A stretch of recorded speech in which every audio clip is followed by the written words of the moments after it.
Thank you, Mr. Chairman. Mr. Haston, in your testimony, you underscored the importance of rural electric co-ops in providing power, especially to rural areas. In your home state and in Missouri, co-ops play a very vital role in our infrastructure and supplying power to those communities. Can you describe how inefficient clean water permitting adds to costs, which are already higher for rural electric consumers than if the permitting process were more efficient and sensible? Congressman, thank you for the question. And for 8 years, I made power in Missouri for their electric co-ops, so I'm very familiar with the co-ops in your state. It's delays.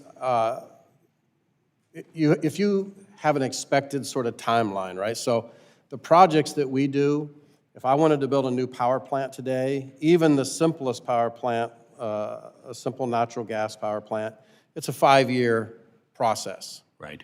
And, and so we layer in all of the planning and all of the, when we need to put in for permits and when we need to invest in infrastructure.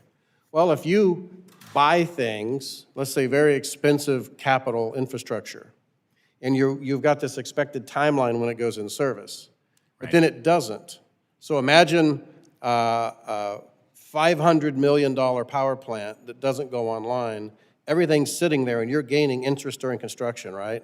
All of that's just adding to the cost. That thing's not creating any benefit. You're not putting power out to members or to supply load, generate revenue to make it a useful asset. So it's on that scale that these delays just add cost. Right. Not to mention staff hours, consultants, lawyers, those are just administrative fees that add up.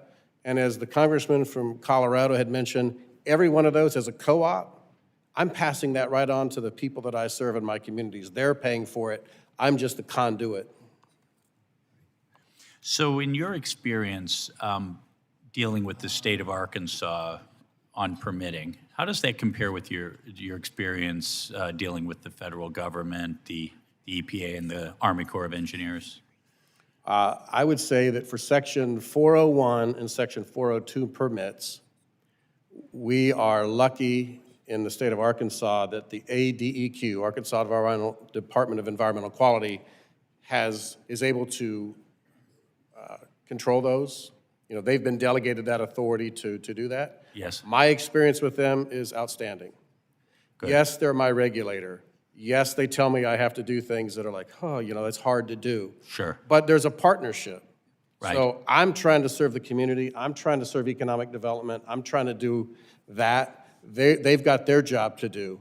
But you feel that sense of partnership. So if they tell me it's going to be 60 days, I get it in 60 days. If they do it, sometimes they get it to me faster. So a real partnership, good communication.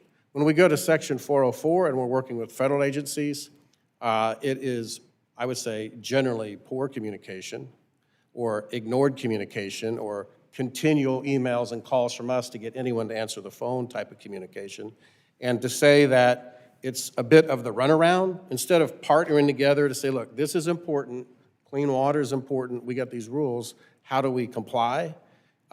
Working with our Arkansas department. I would also say I've worked with Oklahoma, great.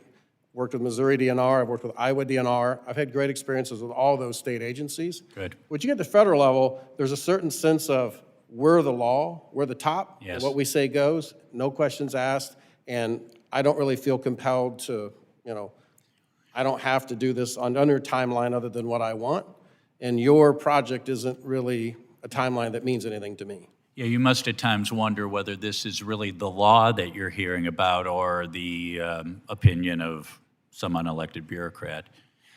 From your perspective, what would be the impact on electric co-ops if nationwide permitting were not reauthorized? If it was not reauthorized? Not reauthorized. It would be detrimental, very detrimental. I mean, there's a lot of things we do under nationwide permits, right? Transmission line maintenance, right-of-way clearing, recovering from storms. Sure. So if every single thing we did that needs to be in some way sort of time sensitive. Yes. If it had to go through the full review, and some things need to go through that full review. Right. But a lot of things do not. And if you got rid of those, it would be really damaging. Thank you. I yield back.